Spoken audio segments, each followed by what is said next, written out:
अस्सलाम वालेकुम वरहमतुल्लाहि वबरकातुहू। नाइन्थ क्लास केमिस्ट्री का chapter number 5 physical state of matter आज हम इंशाल्लाह ताला स्टार्ट करने लगे हैं। और इसका आज हम इंट्रोडक्शन देखेंगे। इंट्रोडक्शन के अंदर जितने भी टॉपिक्स आएंगे वो मैंने साइड पर लिख दिए हैं। इन तमाम टॉपिक्स को आज की वीडियो के अंदर इंशाल्लाह ताला हम कवर करेंगे। तो सबसे पहले मैटर से स्टार्ट करते हैं और मैंने ये कुछ बोर्ड पर लिख दिया है, कुछ बना दिया ताकि टाइम जो है वो कम लगे। सबसे पहले है मैटर। इंट्रोडक्शन के अंदर आप अगर पढ़ेंगे अपनी बुक के अंदर तो ये तमाम चीज़ें लिखी होंगी, इसलिए परेशान नहीं होना। प्रॉपर डेफिनेशंस आपको बुक से मिल जाएंगी। प्रॉपर डेफिनेशन मैं बोर्ड पर नहीं लिख रहा हूँ, ठीक है। मैं बस आपको इन टॉपिक्स को समझाऊंगा, जितने भी हैं इनकी डेफिनेशंस आपको बुक से मिल जाएंगी, ठीक है। तो मैं इनको सिर्फ आपको समझाऊंगा ताकि आपके लिए डेफिनेशन को याद करना आसान हो जाए और उन टॉपिक्स को पढ़ना आसान हो जाए, उनको समझना आसान हो जाए। तो सबसे पहले मैटर से स्टार्ट करते हैं।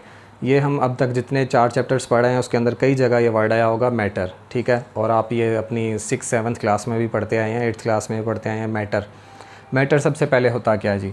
मैटर कोई भी एक ऐसा सब्सटेंस, कोई भी एक ऐसी चीज़ होती है जो कि मैस रखती होती है और स्पेस ऑक्यूपाई करती है, ठीक है। कोई भी ऐसी चीज़ जो जगह घेरती हो और वज़न रखती हो उसको हम कहते हैं मैटर, ठीक है। अब मैटर की 3 टाइप्स होती हैं, वैसे इसकी 4 स्टेट हैं। प्लाज्मा भी है लेकिन उसको हम डिस्कस नहीं करते हैं। तो अभी हम इन तीनों को पढ़ेंगे और आपके इस पूरे चैप्टर के अंदर ये तीनों चीज़ें ही आएंगी, ठीक है। तो ये मैटर की 3 टाइप्स हमने यहाँ पर लिख दी हैं, सॉलिड, लिक्विड एंड गैसेस। तो ये 3 टाइप्स हो गई।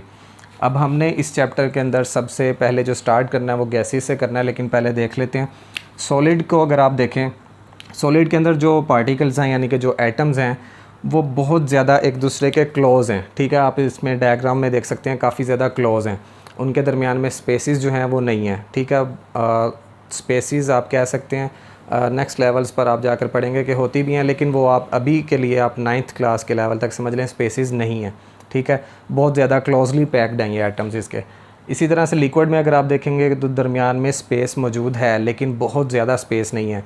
पार्टिकल्स यानी कि एटम्स जो हैं, मॉलिक्यूल्स जो हैं वो बहुत ज़्यादा करीब हैं लेकिन बिल्कुल साथ अटैच नहीं है। लेकिन अगर आप गैसेस के अंदर देखेंगे तो इसके अंदर जो एटम्स हैं, जो मॉलिक्यूल्स हैं वो एक दूसरे से बहुत ज़्यादा गैप पर हैं, काफ़ी ज़्यादा उनके दरमियान में डिफरेंस है, ठीक है। तो इन तीनों चीज़ों को आप अगर देखें इनकी शक्ल से ही इनकी सारी प्रॉपर्टीज़ तकरीबन पता लग जाती हैं। इसके अंदर अगर मॉलिक्यूल्स, एटम्स, पार्टिकल्स जो हैं वो बहुत ज़्यादा क्लोजली पैक्ड हैं, इसका मतलब है कि इनके दरमियान में जो इंटरमॉलिकुलर फोर्सेस हैं वो बहुत ज़्यादा स्ट्रॉन्ग हैं। लिक्विड्स के अंदर as compare to solids weak हैं और गैसेस के अंदर जो इंटरमॉलिकुलर फोर्सेस हैं वो बहुत ज़्यादा वीक हैं, ठीक है। क्यों वीक हैं? क्योंकि इनके दरमियान में जो स्पेस है वो बहुत ज़्यादा है। तो सबसे पहले हम गैसेस से स्टार्ट करते हैं। गैसेस की जो फर्स्ट हम पढ़ेंगे, फ़िज़िकल स्टेट्स पढ़ेंगे, गैसेस की हम स्टार्ट करने लगे हैं ना, तो इसके अंदर सबसे पहले डिफ्यूज़न आ जाएगा, उससे स्टार्ट करते हैं।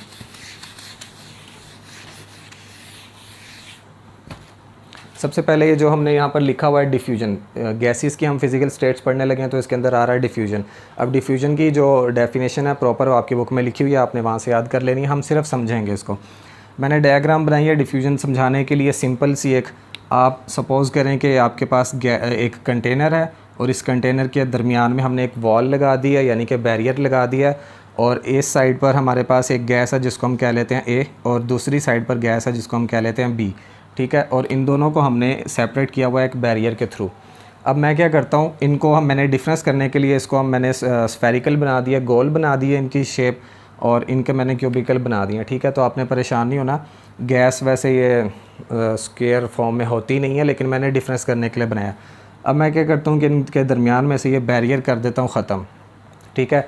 अब क्योंकि गैसेस के जो मॉलिक्यूल्स होते हैं वो बहुत ज़्यादा स्पेस पर होते हैं, एक दूसरे से डिफरेंस उनके दरमियान में जो फासला है वो काफ़ी ज़्यादा है, और वो रैंडमली मूव कर रहे होते हैं इधर उधर, यानी कि एक शेप में नहीं करते, कभी इधर जाते हैं, कभी इधर, कभी इधर, कभी उधर, ऐसे मतलब रैंडमली मूव कर रहे होते हैं, और ठीक है, और हर टाइम मोशन की हालत में होते हैं वो। तो अब ये क्या मॉलिक्यूल्स एक दूसरे के साथ भी ऐसे टकरा रहे हैं, ठीक है, इधर इधर उधर जा रहे हैं, टकरा रहे हैं, ये वाले मॉलिक्यूल्स भी टकरा रहे हैं, आपस में भी कोलिजन कर रहे हैं, और जो कंटेनर की वॉल्स हैं उनके साथ भी उनकी कोलिजन हो रही है। तो ये ऐसे टकराते टकराते थोड़ी देर के बाद क्या होगा कि ये जो मैंने ये वाले बनाए थे गैस ए, ये मॉलिक्यूल इधर भी आ चुके होंगे बहुत सारे, और ये गैस बी वाले जो मॉलिक्यूल थे वो इधर भी आ चुके होंगे, ठीक है। तो इसका मतलब है कि ये दोनों गैसेस आपस में ऐसे डिफ्यूज हो गई हैं, यानी कि आपस में मिक्स हो चुकी हैं। इस चीज़ को हम कहते हैं डिफ्यूजन, जो कि स्पॉन्टेनियस मिक्सिंग होती है किसी भी गैसेस की। स्पॉन्टेनियस मिक्सिंग होती है, किस वजह से होती है? उनकी रैंडम मोशन की वजह से, उनकी क्लूजन की वजह से। इस चीज़ को हम कहते हैं डिफ्यूजन। ठीक है, ये हो गई हमारी फर्स्ट चीज़ डिफ्यूजन। सेकंड जो है प्रॉपर्टी वो है ई फ्यूजन। जैसे डिफ्यूजन था आप वो मिक्सिंग था, तो ई फ्यूजन जो है वो इसमें आपने ऐसे कंफ्यूज नहीं होना कि ये उसका अपोजिट है, ये अलग हो रही हैं गैसेस, ऐसा नहीं है। बड़ी सिंपल सी चीज़ है, इसको भी हम ऐसे ही डायग्राम के ज़रिए से ही समझ लेते हैं। और ई फ्यूजन की भी प्रॉपर डेफिनेशन आपको बुक से मिल जाएगी, तो आप प्लीज़ वहाँ से देख लीजिएगा। ठीक है, मैं एक बना रहा हूँ फिर से कंटेनर और इसके दरमियान कंटेनर में ये बना लिए गैस के मॉलिक्यूल्स। ठीक है, इसमें गैस मौजूद है। अब मैंने आपको बताया था कि गैस के जो मॉलिक्यूल्स हैं वो रैंडमली मूव कर रहे हैं और कंटिन्यूसली उनकी मोशन जो है वो कंटिन्यूस है, यानी कि हर टाइम मोशन की हालत में है। अब ये सारे मॉलिक्यूल्स इस तरह से, इसके अंदर बहुत सारे मॉलिक्यूल्स होंगे, तो मैं ये एक मॉलिक्यूल ले लेता हूँ, ये वाला। ठीक है, ये मॉलिक्यूल इधर आया, इस कंटेनर की वॉल के साथ इसकी कोलिजन हुई। उसके बाद ये इधर गया, इस मॉलिक्यूल के साथ टकराया, इधर गया, इससे टकराया, ऊपर गया, तो ये इस तरह से रैंडमली इधर उधर मूव कर रहा है। जब ये आता है, फॉर एग्ज़ाम्पल, ये आपको शायद इस वीडियो में नज़र आएगा कि इस कंटेनर की इस वॉल के अंदर मैं छोटा सा एक होल कर देता हूँ, एक सुराख कर देता हूँ। ठीक है, बहुत ही ज़्यादा छोटा है ये। एक इंग्लिश का वर्ड होता है स्मॉल, एक होता है टाइनी। स्मॉल जो है वो छोटे के लिए यूज़ होता है, टाइनी जो है वो अल्ट्रा छोटे के लिए यूज़ होता है, मतलब बहुत ज़्यादा छोटे सुराख के लिए। तो ये एक टाइनी होल है, बहुत ज़्यादा छोटा सुराख है। ये समझाने के लिए मैंने थोड़ा बड़ा कर दिया, लेकिन ये इतना छोटा होगा कि आपको नज़र नहीं आएगा। तो जब ये गैस का मॉलिक्यूल ऐसे टकराते टकराते इस सुराख के सामने आ गया, ये मॉलिक्यूल इसके सामने आ गया, अब ये यहाँ से स्केप हो जाएगा, बाहर निकल जाएगा। ठीक है, तो ये भी किस वजह से हो रहा है? इनकी रैंडम मोशन की वजह से और इनकी कोलिजन की वजह से। सेम वही चीज़ जो हमने डिफ्यूजन में पढ़ी थी। अगर ये मूव नहीं करते हैं या आपस में कोलाइड नहीं करते हैं, तो जो मॉलिक्यूल इसके सामने भी आ गया वो उधर का उधर ही रुका रहेगा, वो बाहर जाएगा ही नहीं। तो जब वो आपस में टकराएंगे और मूव करेंगे रैंडमली, फिर ही तो वो सुराख के सामने आएगा और वो बाहर भी जाएगा ना। तो सेम इसी तरह से अब देखें, इसके अंदर क्योंकि गैस मौजूद है और वो रैंडमली मूव कर रहे हैं, तो कंटेनर के अंदर वाली साइड पर प्रेशर जो है वो बहुत ज़्यादा है as compare to atmospheric pressure, क्योंकि एटमॉस्फेरिक प्रेशर जो होगा वो इंटरनल कंटेनर की जो इनर साइड है उसके निस्बत कम होगा। तो यहाँ पर जो प्रेशर है वो कम है और यहाँ पर प्रेशर ज़्यादा है। तो यह molecule higher pressure to lower pressure move कर गया, छोटे से सुराख में से बाहर निकल गया। इस चीज़ को हम कहते हैं ई फ्यूजन। तीसरी चीज़ है जी प्रेशर। सेम यही चीज़ हम दोबारा से करेंगे, कंटेनर ही बनाएंगे। आपको कंटेनर के ज़रिए से इंशाल्लाह ताला सारी फ़िज़िकल स्टेट्स ऑफ गैसेस जो हैं वो हम समझाएंगे और उम्मीद है कि आपको समझ भी आएगी। सेम दोबारा उसी तरह से एक हम बनाते हैं जी कंटेनर। ठीक है, अब मैं बहुत सारे मॉलिक्यूल्स इसके अंदर नहीं बनाऊंगा, जस्ट इसके अंदर एक मॉलिक्यूल बनाऊंगा ताकि वो ज़्यादा गंद ना हो और समझ भी आ जाए। तो समझ लें कि ये एक हमने मॉलिक्यूल बना लिया। ठीक है, गैस का मॉलिक्यूल है, इस तरह के बहुत सारे हैं, हमने एक बना लिया। अब प्रेशर क्या होता है, यह आपने फ़िज़िक्स में भी पढ़ा होगा। प्रेशर होता है फोर्स एक्सर्टेड ऑन पर यूनिट एरिया। ठीक है, आप सपोज़ करें कि ये एक पूरी इस कंटेनर की वॉल है। ठीक है, इसको आप ऐसे सेंटीमीटर्स में या जिस तरह मर्ज़ी इसको अगर आप इसकी पैमाइश करते हैं तो पता नहीं है कितनी होगी कितनी नहीं होगी। ठीक है, हम सपोज़ कर लेते हैं कि जी ये 10 सेंटीमीटर की वॉल थी, तो ये एक यूनिट हम कहते हैं ना किसी एक को, तो पूरी दीवार के ऊपर एक मॉलिक्यूल तो जाकर नहीं टकरा सकता ना, वो इतना बड़ा तो नहीं है। जो मॉलिक्यूल होगा वो किसी एक पॉइंट पर जाकर टकराएगा। तो ये हमने पॉइंट बना लिया, ये वाला। ठीक है, अब ये मॉलिक्यूल इधर कोलिजन हुई कंटेनर की वॉल के साथ, इधर टकराया करते करते करते जब ये इस पॉइंट पर आकर ये टकराएगा, ठीक है, जिसको हमने सिलेक्ट किया है, फॉर एग्ज़ाम्पल कोई भी था, मतलब वो पॉइंट, तो हमने कहा कि जी ये पॉइंट था ए, इस पॉइंट पर आकर वो टकराया।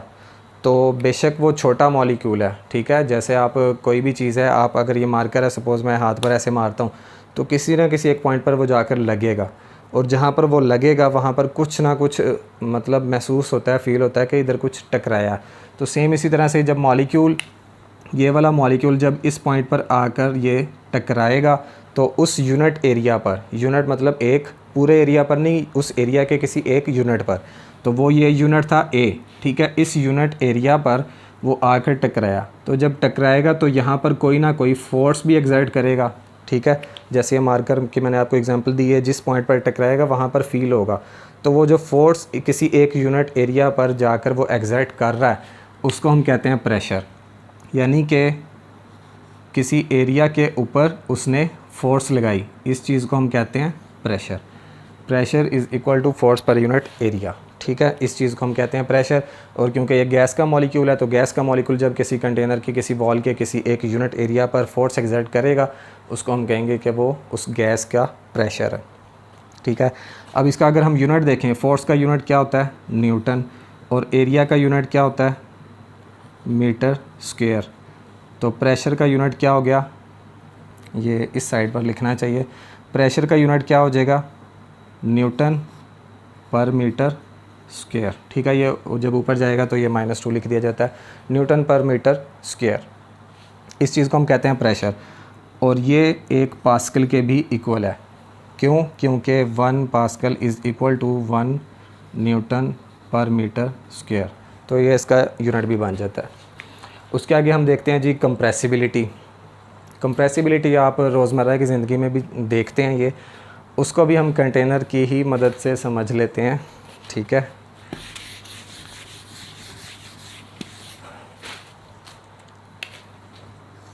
आप सपोज़ करें कि अब कंटेनर थोड़ा सा चेंज होगा, ये समझ लें कि जी यहाँ पर गैस के मॉलिक्यूल्स मौजूद हैं इस कंटेनर के अंदर, ये बहुत सारे मॉलिक्यूल्स मौजूद हैं, ठीक है। अब यहाँ पर हमने एक लगाया हुआ है पिस्टन। पिस्टन क्या होता है वो भी मैं जिनको नहीं पता उनको बता दूँ। ये समझ लें कि जैसे आप वो अब तो वो वैसे पंप नहीं आते हैं, पहले कभी होते थे साइकिल मोटरसाइकिल या किसी भी टायर के अंदर हवा भरने वाले वो पंप हुआ करते थे, उनको आप ऐसे प्रेस करते हैं, ठीक है। तो यही समझ लें आपके ऊपर एक वॉल लगा हुआ है जिसके थ्रू आप इसको प्रेस करेंगे। तो समझे कि मैंने इसको ऐसे प्रेशर लगाया इसके ऊपर और इसको मैं प्रेस कर रहा हूँ। तो जब ये प्रेस कर रहा हूँ तो ये गैस के मॉलिक्यूल्स जो ऊपर नीचे इधर उधर जो बिखरे हुए थे वो आहिस्ता आहिस्ता इस वॉल के साथ नीचे आते जाएंगे। तो ये जब ये वाला जो पिस्टन होगा वो इस जगह पर फॉर एग्ज़ाम्पल पहुँच चुका है, तो ये ऊपर वाले जितने भी अब मॉलिक्यूल्स होंगे वो यहाँ के बजाय इधर इकट्ठे हो जाएंगे, ठीक है। तो आप एक चीज़ अगर नोट करेंगे, जो गैस के मॉलिक्यूल पहले बहुत ज़्यादा फासलों पर थे, एक दूसरे से काफ़ी दूर दूर थे, वो अब एक दूसरे के थोड़ा सा करीब आ चुके हैं। जितना हम इसको नीचे करते जाएंगे गैस के मॉलिक्यूल्स मज़ीद नीचे एक दूसरे के करीब आते जाएंगे, ठीक है। ये आप इससे भी आसान एग्जांपल समझ सकते हैं। आपने एक बैलून लिया और उस बैलून के अंदर गैस आपने भर लिया, आप उस बैलून को अगर दबाते हैं तो वो प्रेस होता है। अगर उसी बैलून के अंदर आप पानी भर लें, उसको प्रेस करना चाहें तो वो भी प्रेस हो जाएगा, लेकिन इतना नहीं होगा जितना गैस वाला हो जाता है। सेम अगर उस बैलून के अंदर आप फॉर एग्ज़ाम्पल, ऐसा पॉसिबल तो है लेकिन आप समझ लें कि उसके अंदर आपने कोई सॉलिड चीज़ भर दी है, उसको अगर आप प्रेस करेंगे, उसको छोड़ें बैलून को, ये मार्कर ही है, अगर ये सॉलिड है इसको मैं ऐसे प्रेस करता हूँ तो ये प्रेस नहीं होगा, ठीक है। या कोई भी एक ऐसी सॉलिड चीज़ ले लें, कोई ईंट ले लें, उसको प्रेस करके देखें, वो प्रेस नहीं होगी। वो क्यों नहीं होगी? हमने सबसे पहले जो 3 डायग्राम्स बनाई थी गैस, लिक्विड एंड सॉलिड की, उसके अंदर हमने देखा था कि जो सॉलिड थे उनके जो मॉलिक्यूल्स थे वो एक दूसरे के बहुत ज़्यादा क्लोजली पैक्ड थे, तो उनके दरमियान में स्पेस ही नहीं थी। स्पेस ना होने की वजह से वो उसको हम प्रेस नहीं कर सकते, ठीक है। लिक्विड्स के अंदर हम थोड़ा सा प्रेस कर सकते हैं, लेकिन गैसेस के मॉलिक्यूल्स क्योंकि बहुत ज़्यादा एक दूसरे से काफ़ी ज़्यादा स्पेसिस पर होते हैं, बहुत ज़्यादा एक दूसरे से फासले पर होते हैं, इनके दरमियान में जो खाली जगह होती हैं, एम्प्टी स्पेसिस होती हैं, ये ज़्यादा होती हैं। तो एम्प्टी स्पेसिस होने की वजह से हम उनको कंप्रेस कर सकते हैं, और जब कंप्रेस किया जाता है तो वो लिक्विड में कन्वर्ट हो जाता है। तो इस वजह से गैसेस की जो कंप्रेसिबिलिटी है ये as compare to liquid and solid थोड़ी ज़्यादा होती है, थोड़ी नहीं बहुत ज़्यादा होती है, ठीक है। उसके बाद मोबिलिटी, ये मैंने जो फर्स्ट टॉपिक से स्टार्ट किया, यहाँ से डिफ्यूजन से लेकर कंप्रेसिबिलिटी तक, यहाँ तक मैं कहता आया हूँ कि वो रैंडमली मूव करते रहते हैं, कंटिन्यूसली मूव करते रहते हैं। तो मोबिलिटी का मतलब होता है हरकत करना, मोशन की हालत, ठीक है। तो गैसेस के जो मॉलिक्यूल्स होते हैं, बिकॉज़ उनके दरमियान में एम्प्टी स्पेसिस बहुत ज़्यादा होती हैं, उनकी काइनेटिक एनर्जी बहुत ज़्यादा हाई होती है, इस वजह से उनकी जो मोशन की हालत है, उनकी जो मूवमेंट है वो कंटिन्यूस होती है और बहुत ज़्यादा होती है। इसकी आप एग्जांपल ऐसे समझ सकते हैं कि आप ये आपके आई थिंक बुक में भी होगी मेंशन ये वाली एग्जांपल कि अगर आप रूम के किसी एक कॉर्नर पर कोई रूम स्प्रे करते हैं या परफ्यूम स्प्रे करते हैं, तो वो दूसरे कॉर्नर पर थोड़ी देर के बाद वो वहाँ तक पहुँच जाती है। उसकी जो स्मेल होती है, फ्रेगरेंस होती है, वो वहाँ तक पहुँच जाती है।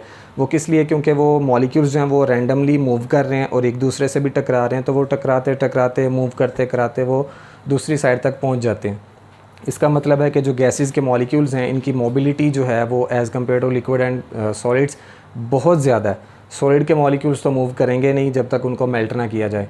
लिक्विड के मॉलिक्यूल्स जो हैं वो मूव करते हैं, लेकिन इतनी स्पीड से नहीं करते हैं या उस तरह से नहीं करते हैं जैसे कि गैसेस के मॉलिक्यूल्स करते हैं, ठीक है। तो इनकी मोबिलिटी भी ज़्यादा है, कंप्रेसिबिलिटी भी ज़्यादा है। उसके बाद आती है बारी डेंसिटी की। डेंसिटी को हम थोड़ा सा समझेंगे। ये हमने आई थिंक पहले भी हम इस टॉपिक को डिस्कस कर चुके हैं सेपरेटली, डेंसिटी को। अब वो मुझे लेक्चर नहीं याद कि कौन से लेक्चर में हमने पढ़ा था उसे, लेकिन हमने इसको पढ़ा था।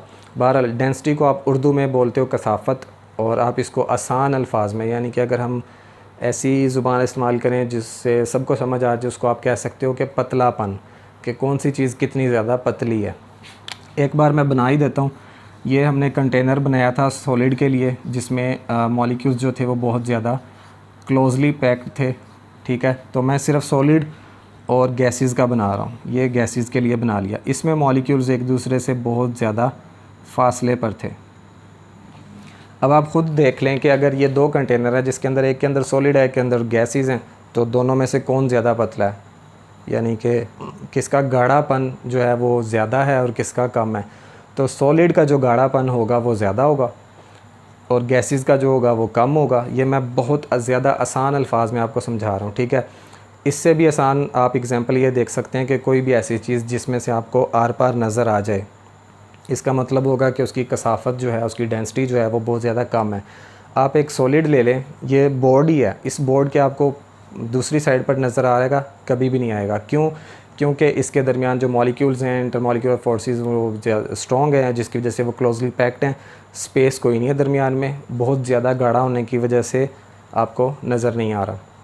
और ये जो कैमरा में और मेरे दरमियान में जो फासला है, इसमें क्या है? गैस है। तो गैस के मॉलिक्यूल्स के दरमियान में स्पेसेस काफ़ी ज़्यादा हैं, बीच में एम्प्टी स्पेसेस हैं, ठीक है, जिसकी वजह से वो ज़्यादा गाढ़ापन उसका नहीं है। तो गैस जो है वो ज़्यादा गाढ़ी नहीं है, इसलिए आपको नज़र आ रहा है। अगर यहाँ पर मैं कोई सॉलिड की शीट रख दूँ तो आपको नज़र नहीं आएगा, ठीक है। तो जो डेंसिटी होती है, डेंसिटी का मतलब है गाढ़ापन। गैसेस की डेंसिटी जो है वो as compare to liquid and solid बहुत ही ज़्यादा कम होती है, यानी कि उसका जो गाढ़ापन है, उसकी जो कसाफ़त है वो बहुत ज़्यादा कम होती है। और इसकी रीज़न भी यही है क्योंकि इनके दरमियान में जो स्पेसेस हैं वो बहुत ज़्यादा हैं, ठीक है। और इसका जो यूनिट होगा डेंसिटी का, वो होगा जी ग्राम पर डेसीमीटर क्यूब, ठीक है, ग्राम पर डेसीमीटर क्यूब। अब इसके अंदर आप देखेंगे दो चीज़ें आ रही हैं, ग्राम और पर डेसीमीटर क्यूब, यानी कि मीटर पर डेसीमीटर क्यूब, ठीक है। ये आप कह लें कि वॉल्यूम के लिए यूनिट यूज़ किया जा रहा है और ग्राम जो है वो मैस के लिए। तो क्योंकि गैसेस का जो वॉल्यूम होता है वो बहुत ज़्यादा होता है, क्योंकि गैसेस जो हैं वो वॉल्यूम बहुत ज़्यादा ऑक्यूपाई कर लेती हैं, उसको जितनी स्पेस मिले वो सारी की सारी स्पेस को ऑक्यूपाई कर लेते हैं, और उनका जो मैस है बहुत ज़्यादा कम होता है। तो जितना मैस कम होगा, वॉल्यूम जितना ज़्यादा होगा, उतनी ही उनकी डेंसिटी कम होगी। अगर आप वॉल्यूम कम करते हैं, जैसे हमने इस एग्जांपल में देखा था, हमने ये क्या किया कि इसका वॉल्यूम पहले इतना था, फिर हमने इसका वॉल्यूम कम करके इतना कर दिया। तो वॉल्यूम हमने कम किया, कम होने की वजह से इनके दरमियान में स्पेसिस भी कम हुई, और स्पेसिस कम होने की वजह से मॉलिक्यूल्स एक दूसरे के करीब आए, तो उनका मैस भी इंक्रीज़ होता गया। वॉल्यूम ज़्यादा हो गया, मैस डिक्रीज़ हो गया, मैस इंक्रीज़ हुआ और वॉल्यूम डिक्रीज़ हुआ, जिसकी वजह से उनकी जो डेंसिटी होगी वो अब ज़्यादा होती जाएगी। जितना करीब आते जाएंगे उतनी डेंसिटी ज़्यादा होती जाएगी, उनका गाढ़ापन ज़्यादा होता जाएगा, ठीक है। जैसे पानी है, पानी की डेंसिटी कम है, अगर आप उसके अंदर मिट्टी घोल दें तो वो ज़्यादा गाढ़ी हो जाती है, आपको नज़र भी नहीं आता, तो उनकी जो डेंसिटी होती है वो ज़्यादा हो जाती है। सेम इसी तरह से, तो क्योंकि गैसेस के मैसेस जो हैं वो कम होते हैं और वॉल्यूम ज़्यादा होता है, इसलिए उनकी डेंसिटी कम होती है। और यहाँ पर आपने पढ़ा था जो डिफ्यूजन और इफ्यूजन, ये डिपेंड करते हैं एक तो मॉलिक्यूल के साइज़ पर। अगर मॉलिक्यूल लाइट वेटेड है तो उनकी डिफ्यूजन और इफ्यूजन ज़्यादा होगी, और अगर वो हैवियर है तो उनकी डिफ्यूजन एंड इफ्यूजन जो होगी वो कम होगी। तो ये डिपेंड करते हैं उनके मैस पर, उनकी काइनेटिक एनर्जी, उनकी स्पीड, ये वो सारी चीज़ें इफ़ेक्टेड होती हैं उन पर। तो मैस जो है वो स्पेशली उन पर इफ़ेक्ट करता है। तो ये हमारा जो chapter number 5 physical states of matter, उनका आज हमने गैसेस की स्टेट्स पढ़ी हैं, ठीक है, और तो उसका थोड़ा बहुत इंट्रोडक्शन देखा है। तो उम्मीद है कि आपको ये सारी चीज़ें क्लियर हो गई होंगी। इंशाल्लाह ताला जो नेक्स्ट लेक्चर होगा उसके अंदर हमने बॉयल्स लॉ, चार्ल्स लॉ, ये सारी चीज़ें हमने पढ़नी है जो कि बड़ी इंपॉर्टेंट हैं। तो अभी के लिए ये सब कुछ इंट्रोडक्शन था। अगर कोई मेरे से मिस्टेक हुई हो तो आप मुझे कमेंट सेक्शन में बताएं, मैं ताकि उसको ठीक करूं, और कुछ समझ ना आया तो वो भी आप पूछ सकते हैं। तो इंशाल्लाह ताला मिलते हैं नेक्स्ट टॉपिक के साथ नेक्स्ट वीडियो में। तब तक के लिए इजाज़त दें जी, अल्लाह हाफ़िज़।